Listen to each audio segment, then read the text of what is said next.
শুধু ম্যারাডোনা মেসির দেশ বলেই নয়, ধ্রুপদী ফুটবল আর শৈল্পিক প্রতিভা তুলে আনায় ঐতিহ্যবাহী দেশ আর্জেন্টিনা। ফুটবল উন্মাদনার পাশে অন্য সব আবেগ সেদেশে নগণ্য।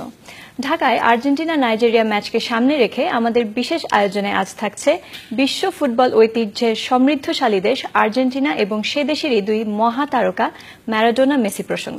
দেখুন আরিফ চৌধুরীর বিশেষ রিপোর্ট।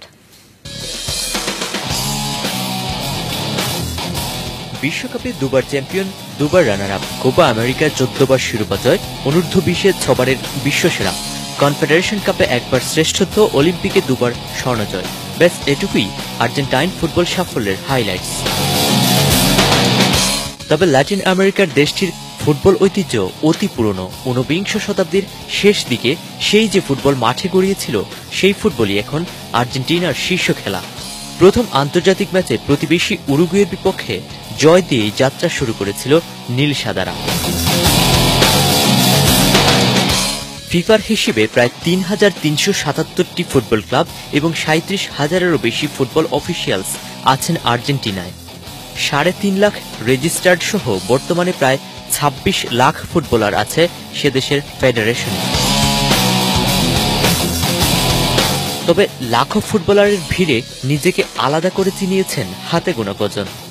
ওই তালিকায় শীর্ষে অবশ্যই আর্জেন্টাইন ফুটবল ইতিহাস তথা বিশ্ব ফুটবলের জীবন্ত কিংবদন্তি দিয়েগো ম্যারাডোনা। ম্যারাডোনার বিদায়ের পর তার যোগ্য উত্তরসূরি খোঁজার প্রকল্পে ক্ষণে ক্ষণে এসেছেন Caniggia, Gabriel Batistuta, Ariel Ortega, Hernan Crespo, Carlos তেভেজরা, যার সর্বশেষ এবং সবচেয়ে জোরালো দাবিদার লিওনেল মেসি।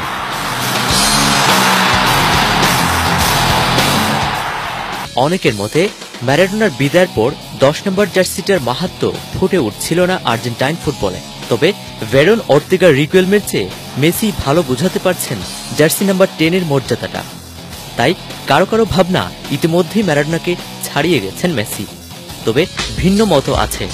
অনেকের মতে জাতীয় দলকে এখনো অনেক কিছুই দেয়ার বাকি মেসির। তাদের যুক্তি, ম্যারাডোনা আসলে ম্যারাডোনা হয়েছেন 86 আর 90-এর বিশ্বকাপ পারফরম্যান্সে, কিন্তু দুটি বিশ্বকাপ খেললেও তার ধারে কাছেও নেই মেসি। তবে ক্লাব ফুটবলে মেসি যা করে চলেছেন তা এক কথায় অসাধারণ। খেলছেন ভিন্ন গ্রহের ফুটবল। কোথায় গিয়ে যে থামবেন তা কে বলতে পারে। তাই দুই আর্জেন্টাইন মহাতারকার মধ্যে কে সেরা তা এখনই বলাটা ঝুঁকিপূর্ণ।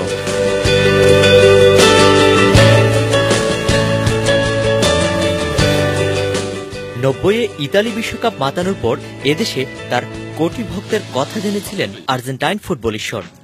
গল্প শুনে বাংলাদেশের ভৌগোলিক অবস্থান জানতে চেয়েছিলেন ম্যারাডোনা। তবে সেই দিন কি আর আছে?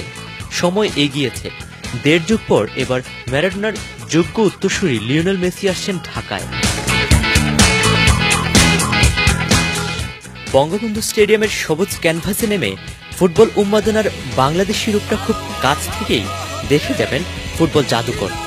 আর দিয়েগো ম্যারাডোনাও বাংলাদেশকে জানবেন নতুন করে।